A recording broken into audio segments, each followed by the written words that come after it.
अस्सलामुअलैकुम वरहमतुल्लाहि वबरकातुहू। Dear students, उम्मीद है आप सब खैरियत से होंगे। आज की इस वीडियो में स्टूडेंट हम बात करेंगे यूनिट नंबर 9 के बारे में। तो जो यूनिट नंबर 9 है वो सिमिलर फिगर्स के ऊपर है और इसका जो कम्बिनेशन है स्टूडेंट वो यूनिट नंबर 7 के साथ है। तो यूनिट नंबर 7 की वीडियो ऑलरेडी हमने बना ली थी। तो अब यूनिट नंबर 9 और 7 में से जो लॉन्ग होगा हमारा वो हम इसमें कवर करेंगे। तो यूनिट नंबर 9 में आज हम बात करेंगे एक्सरसाइज 9.1 की। तो चलते हैं हम अपने क्वेश्चंस की तरफ। देखें स्टूडेंट, सबसे पहले आपको एक 9.1 में जो क्वेश्चन नंबर 1 दिया गया है वो है find whether the solids are similar, और उसकी जो लेंथ है वो सारी सेंटीमीटर में आपको गिवन है। तो स्टूडेंट ये याद रखिएगा, सिमिलर फिगर के अंदर उनकी जो लेंथ हैं उनकी रेशो आपस में इक्वल होती है, यानी कोरस्पॉन्डिंग, यानी कोई भी दो सॉलिड्स हों, ट्राइएंगल हों, क्यूबाइड हो, जैसे यहाँ पे दो क्यूबाइड बने हुए हैं, तो इनकी जो कोरस्पॉन्डिंग लेंथ होंगी उनकी रेशो आपस में इक्वल होगी। क्लियर? जैसे 4 और 6 की रेशो, 3 और 4.5 की रेशो, और 5 और 7.5 की रेशो। Clear student? तो अब हम चलते हैं, अब पहले सवाल को सॉल्व करते हैं। तो ये मैंने कुछ स्टूडेंट देखें बनाई है। इसमें आप देख सकते हैं कि हमारे पास जो रेशो होगी इनकी लेंथ की वो सेम होगी। तो corresponding length are ratio of, ये फार्मूला है, रेशो ऑफ कोरस्पॉन्डिंग लेंथ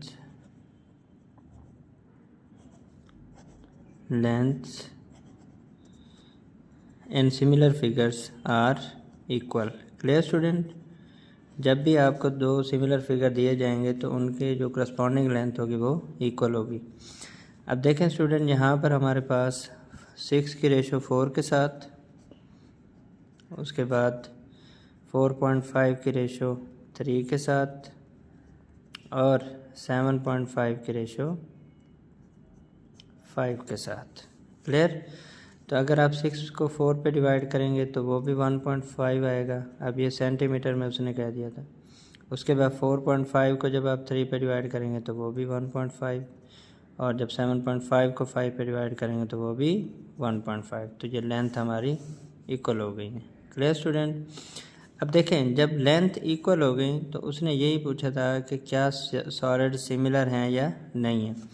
तो याद रखें स्टूडेंट, ये हमने कहा था कि ratio of corresponding length are equal. ये कब होती हैं? जब फिगर्स सिमिलर होते हैं। तो अब हमने रेशियो करस्पॉन्डिंग लेंथ की ले ली हैं और ये इक्वल आ गए हैं, तो इससे ये साबित हो गया कि हमारी जो सॉलिड्स हैं वो हैंस सॉलिड्स आर सिमिलर।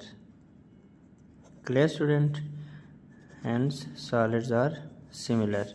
तो ये हमारे 9.1 का क्वेश्चन नंबर 1 कंप्लीट हो गया। नेक्स्ट चलते हैं हम नेक्स्ट स्टूडेंट क्वेश्चन नंबर 2 की तरफ।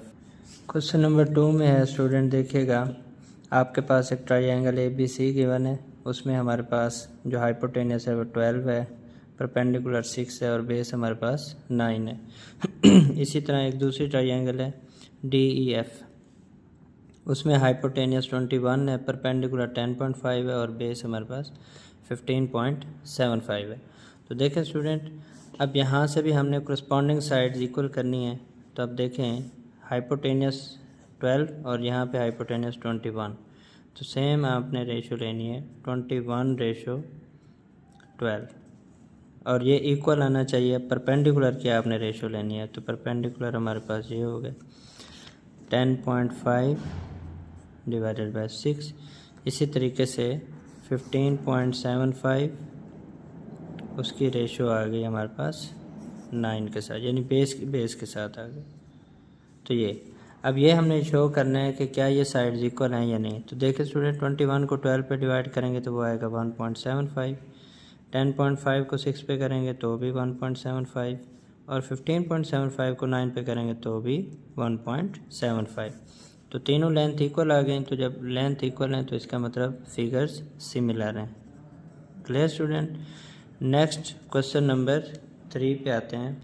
क्वेश्चन नंबर 3 में स्टूडेंट उसने दिया हुआ है कि आपके पास ये क्वेश्चन नंबर 3 है कि ट्राइएंगल ABC और ट्राइएंगल DEF ये सिमिलर हैं। अब ऑलरेडी सिमिलर उसने कह दिया, तो इसका मतलब इनकी जो करस्पॉन्डिंग साइड्स होंगी वो इक्वल होंगी। यानी ये हमारे पास फार्मूला था, if the two figures are similar then ratio of their corresponding sides are equal. तो ये आप फार्मूला लिखेंगे, corresponding sides आर इक्वल। अब देखें स्टूडेंट, ए बी का डी ई के साथ, ए बी ये हमारे पास ट्रायंगल ए बी सी है, ए बी सी। तो यहाँ पर मेजरमेंट ए बी की जो रेशो होगी वो किसके साथ होगी स्टूडेंट, डी ई के साथ। क्लियर, यानी इधर से पहले ए बी है और इधर से डी ई है, तो उनकी रेशो सेम हो गई। उसके बाद आपने ए सी की रेशो इधर से डी एफ के साथ। क्लियर स्टूडेंट, और बी सी की रेशो ई एफ के साथ। तो अब देखते हैं कि क्या ये इक्वल हैं या नहीं है।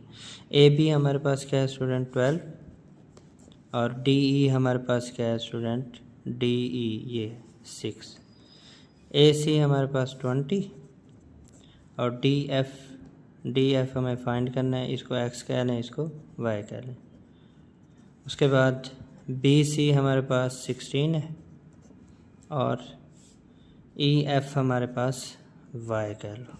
क्लियर स्टूडेंट, अब आप देखें 6 2 12, यहाँ से 2 20 ओवर एक्स, एक ये कर लें, उसके बाद 2 = 16 ओवर वाई। हमने यहाँ से वैल्यूज़ फाइंड कर लेनी। अब रिप्लेस कर दें 20 / 2, 2 10 तो एक्स की वैल्यू आ गई 10 सेंटीमीटर, अगर तो आपकी लेंथ सेंटीमीटर में। उसके बाद देखें y = 16 ओवर 2, 2 8 16, तो y = 8 सेंटीमीटर। तो जो चीज़ें उसने कही थी, यानी उसने कहा था कि आपने फाइंड करना है ई एफ, तो ई एफ हमारे पास क्या आ गया स्टूडेंट, सॉरी डी एफ, वो x था, तो हमने x की वैल्यू 10 निकाली, तो ये हमारे पास डी एफ की वैल्यू आ गई। ठीक है स्टूडेंट, उसके बाद y हमने ई एफ लिया था, तो ई एफ की वैल्यू ये आ गई। तो ये हमारा क्वेश्चन नंबर 3 कंप्लीट हो गया। क्वेश्चन नंबर 4 का फर्स्ट पार्ट है स्टूडेंट हमारे पास, ये आपको एक फिगर गिवन है, इसमें देखें हमारे पास कौन कौन से ट्रायंगल हैं, A B E. Clear student, और इसमें कौन कौन से ट्रायंगल है, सी डी ई। तो अब देखें स्टूडेंट, अगर आप इन दो ट्रायंगल्स को देखें, तो ये ट्रायंगल और ये ट्रायंगल उसने कहा कि ये सिमिलर है। अब जब ये दोनों ट्रायंगल सिमिलर हैं, तो आप देखें 90 के सामने हमारे पास हाइपोटेनियस है, इधर ये हाइपोटेनियस है। क्लियर हो गया। अब ये हमारे पास परपेंडिकुलर है, तो यहाँ पर परपेंडिकुलर क्या होगा स्टूडेंट हमारे पास 3। तो अब परपेंडिकुलर की लेंथ यानी ए ई इसकी रेशो और ई सी की रेशो ये सेम है। क्लियर। देखिए स्टूडेंट, कोशिश करें कि आपने जो ग्रेटर लेंथ है उसको आपने न्यूमरेटर में लिखना है और जो स्मॉलर लेंथ है वो डिनोमिनेटर में। तो इन दोनों में से देखें, जो बड़ी फिगर है उसके मैंने न्यूमरेटर बना दिया और जो स्मॉलर है उसके लिए डिनोमिनेटर। इसी तरह अब देखें, ये हमारे पास बेस है और इधर से ये बेस है हमारे पास, यानी ए बी की रेशो सी डी के साथ।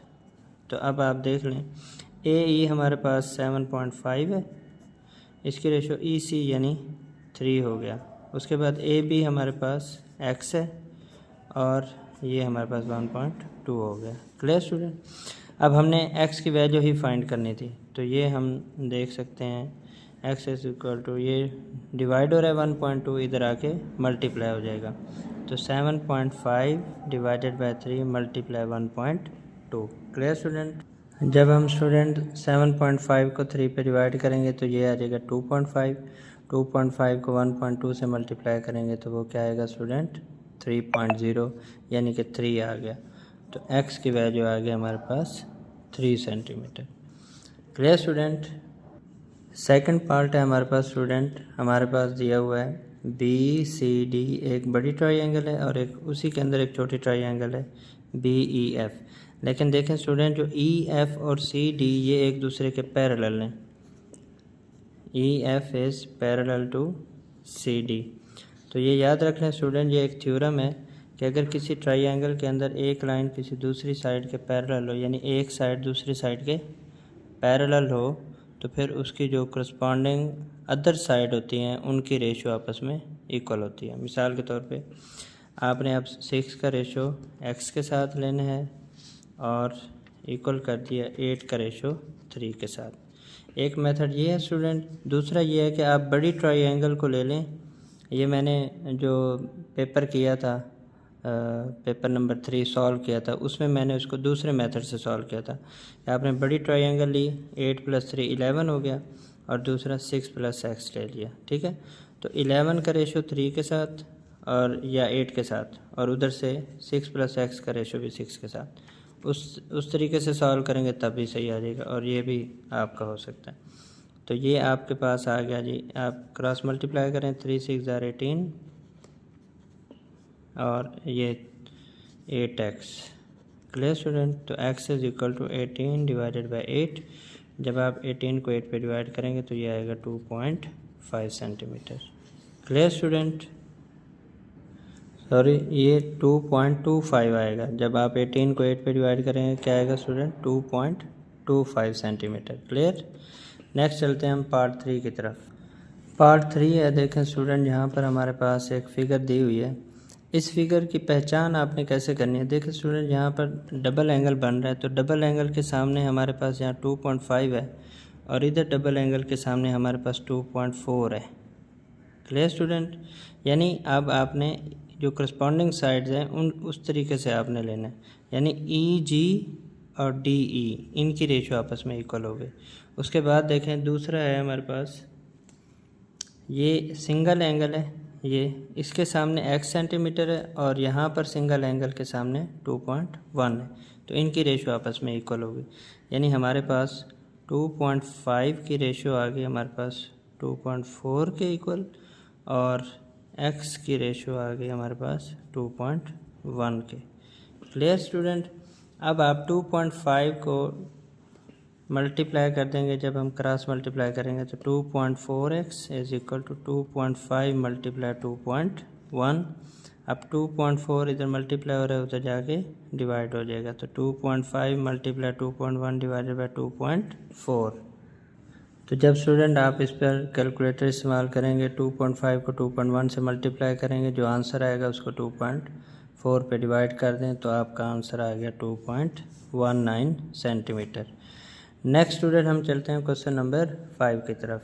क्वेश्चन नंबर 5 के स्टेटमेंट देखें student. A plank is place straight up stairs. देखें स्टूडेंट, ये समझ लें अप स्टेयर्स है, ये सीढ़ियाँ हैं, इस सीढ़ियों के ऊपर एक प्लैंक पड़ा है। Up stair that 20 centimetre wide, इसकी जो विड्थ है वो 20 सेंटीमीटर है, एंड 16 सेंटीमीटर डीप, तो यानी इसकी जो ये डीपनेस है वो कितनी है? 16 centimetre. Rectangular box of height 8 centimetre and width x centimetre. देखें उसके अंदर एक रेक्टेंगुलर बॉक्स पड़ा है, उसकी हाइट 8 सेंटीमीटर है और उसकी विड्थ x सेंटीमीटर है। तो फिर क्या कहता है? Is place on a stair under the plank, find the value of x। अब हमने इसमें x की वैल्यू फाइंड करनी है। तो अगर आप स्टूडेंट गौर करें तो इसकी शेप कुछ इस तरीके से बन गई है। अब देखें स्टूडेंट, यहाँ पर वो कहता है कि जो ये हमारे पास इसकी विड्थ है वो x सेंटीमीटर है, और ये टोटल विड्थ हमारे पास कितनी है स्टूडेंट? 20 सेंटीमीटर। ये बड़ी जो ट्राइंगल है। अब हम क्या करेंगे स्टूडेंट, फ़र्ज़ करें ये ट्राइंगल ABC है, इसको आप D और इसको E कह दें।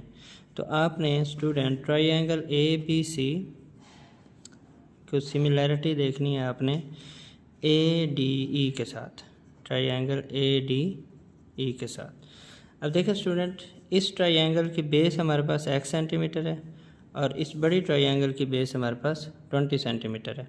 उसके बाद इस ट्राइंगल की जो हमारे पास परपेंडिकुलर है या लेंथ है या डीपनेस है वो कितनी है? 16 सेंटीमीटर, और इस ट्राइंगल की हमें नहीं पता। देखिए स्टूडेंट, ये अगर 8 सेंटीमीटर है तो ये भी कितना होगा? 8 सेंटीमीटर। ये टोटल लेंथ कितनी है? 16 सेंटीमीटर। तो 16 में से 8 को माइनस करें तो ये कितना आ जाएगा? 8 सेंटीमीटर। तो ये हमारे पास 8 सेंटीमीटर। तो आप देख लें, सिंपल हो गया। हमारे पास रेशो क्या क्या बन रही है? 20 की रेशो x के साथ। Clear student? और इधर से हमारे पास 16 की रेशो 8 के साथ। क्लियर? अब आप देखें क्या बनता है। एक्स हमने निकालना है 16 डिवाइडेड बाई 8, यहाँ पे 20 ओवर एक्स, इसको कटिंग कर दें 2 आ जाएगा, तो 20 divided by x is equal to 2। अब आप जगह चेंज कर लें, 20 over 2 is equal to x, 2 10 जार 20।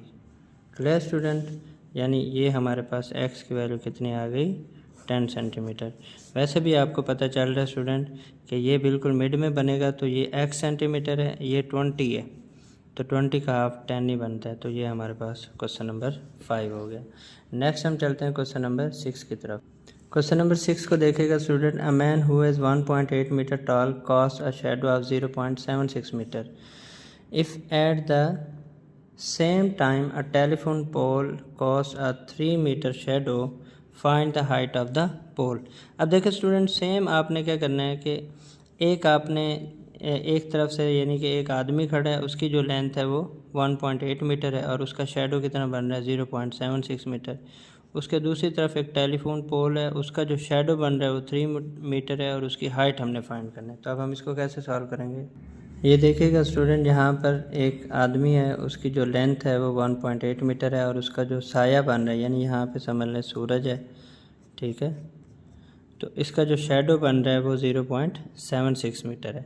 इसी तरह इस साइड पे एक पोल है जो उसके बिल्कुल पास ही है एक पोल, तो वो कहता है इसका जो हाइट है वो हमने फाइंड करनी है और उसका शेडो उसने दिया हुआ है 3 मीटर। तो अब आप देख रहे हैं स्टूडेंट, हाइट का हाइट के साथ, अब ये ग्रेटर वैल्यू है तो x ओवर 1.8 और 3 ओवर 0.76। अब आपने x फाइंड करना है, तो 3 मल्टीप्लाई 1.8 डिवाइडेड बाय 0.76। 3 को 1.8 से मल्टीप्लाई करेंगे तो 5.4, 5.4 को जब 0.76 पे डिवाइड करेंगे तो स्टूडेंट क्या आएगा 7.11। तो इसका यूनिट मीटर था, तो ये हमारे पास वैल्यू आ गई। तो यानी हाइट ऑफ पोल कितनी है student, 7.11 metre. Next question number 7 है हमारे पास, ये एक हमारे पास डायग्राम गिवन है हमें। इसमें देखें हमारे पास एक ट्राइंगल है ABC, ये एक बड़ी ट्राइंगल है, ट्राइंगल ABC। ये सिमिलर है हमारे पास स्टूडेंट ट्राइंगल ADB के, ADB। हमने इन दो ट्राइंगल्स की सिमिलैरिटी ली है। अगर आप गौर करें स्टूडेंट, देखें मैंने इस बड़ी ट्राइंगल के जो दो उसने बनाई हुई थी उसको मैंने अलग अलग करके दिखाया आपको। यहाँ पे देखें ये जो बड़ी ट्राइंगल है वो ABC है, ये हमने बना ली। ये अगर 6 है, ये x है, तो ये पूरी जो लेंथ हो जाएगी वो 6 + x हो जाएगी। क्लियर स्टूडेंट, ये हमारे पास परपेंडिकुलर, ये बेस हो गया। अब आते हैं हम दूसरी ट्राइंगल जो इसके अंदर बनी हुई है, ये वाली ट्राइंगल। इसमें देखें जो 90 के सामने होता है वो हाइपोटेनियस होता है, तो यहाँ 90 के सामने 6 + x था और यहाँ पर 90 के सामने 10 है, तो इसका मतलब ये हमारे पास हाइपोटेनियस हो गया। क्लियर स्टूडेंट, ये परपेंडिकुलर हो गया और ये हमारे पास बेस हो गया। तो अब जब हमने इन दो ट्राइंगल्स की सिमिलैरिटी ले ली, तो देखें स्टूडेंट, क्या मैं हाइपोटेनियस की रेशो इक्वल कर सकता हूँ, क्योंकि करस्पॉन्डिंग साइड इक्वल होती हैं, तो 6 + s की रेशो 10 के साथ आ गई और फिर परपेंडिकुलर की रेशो परपेंडिकुलर के साथ ले लें, तो इसका मतलब 10:6, तो ये आ गई। अब आप क्रॉस मल्टीप्लाई करें, 6 × 6 + x, 10 × 10, तो ये आ गया 36 + 6x, 10 10 जार 100, 6x is equal to 100 - 36 is equal to 64, 6x is equal to 64, x is equal to 64 divided by 6, 32/3 आ जाएगा। जब आप 32 को 3 पे डिवाइड करेंगे तो स्टूडेंट ये आ जाएगा 10^2/3 सेंटीमीटर। ये आपके पास किसकी वैल्यू आ गई स्टूडेंट, x की। उसके बाद देखें स्टूडेंट, हमारे पास नेक्स्ट है, अगर हम परपेंडिकुलर्स की रेशो, अच्छा देखें इस ट्राइंगल के अंदर गौर करें, हमारे पास 3 साइड हैं ट्राइंगल की, 2 उसमें गिवन है, तीसरी फाइंड करें, तो आप इस पे पाइथागोरस थ्योरम लगा लें। तो पाइथागोरस थ्योरम के मुताबिक हाइपोटेनस का square is equal to perpendicular square plus base square, तो ये आ गया 136 y², 36 प्लस का इधर आके माइनस हो गया। तो आप देख रहे हैं student y square is equal to 64, square root लें तो वाई की वैल्यू आ गई 8 सेंटीमीटर। क्लियर स्टूडेंट, हमने एक्स की वैल्यू भी फाइंड कर ली और वाई की वैल्यू भी फाइंड कर ली। अब हम देखते हैं स्टूडेंट इसमें कौन कौन सी करस्पॉन्डिंग साइड हम इक्वल ले सकते हैं। तो हम क्या करते हैं, ए बी का ए डी के साथ, यानी 10 का रेशो 6 के साथ, और फिर बेस का बेस के साथ, यानी परपेंडिकुलर का परपेंडिकुलर के साथ और बेस का बेस के साथ। तो जी का रेशो वाई के साथ आ गया। क्लियर।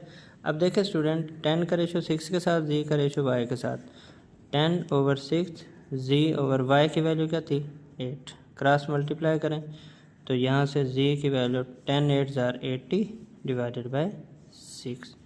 अब 80 को 6 पे डिवाइड करें, 2 पे कटिंग करें 40/3। अब 40 को 3 पे डिवाइड करें, 13 3 39, 1 रिमेनिंग डिवाइडेड बाय 3। तो 13 होल 1/3 सेंटीमीटर। तो देखें स्टूडेंट, ये बहुत ही इम्पोर्टेंट लॉन्ग क्वेश्चन है, क्वेश्चन नंबर 7। इसको आपने बार बार प्रैक्टिस करनी है, ये अक्सर स्टूडेंट्स को भूल जाता है। क्लियर स्टूडेंट, आप इसमें जो है ना ट्रायंगल को अलग अलग करके जब इस तरीके से करेंगे तो आपको ये सवाल कभी नहीं भूलेगा। इसकी बार बार प्रैक्टिस करें, ये बहुत ही इंपॉर्टेंट लॉन्ग क्वेश्चन है। क्वेश्चन नंबर 5, 6 और 7 ये तीनों ही इम्पॉर्टेंट लॉन्ग क्वेश्चन है। क्लियर स्टूडेंट, उसके बाद जो हमने 4 के 3 पार्ट किए उनको भी आप अच्छे तरीके से कर लें। तो ये हमारे एक्सरसाइज 9.1 थी। इसके बाद हम चलेंगे एक्सरसाइज 9.2 पे। तो आपने स्टूडेंट इसकी बड़ी अच्छे से प्रैक्टिस करनी है। जज़ाकल्लाह, अल्लाह हाफ़िज़।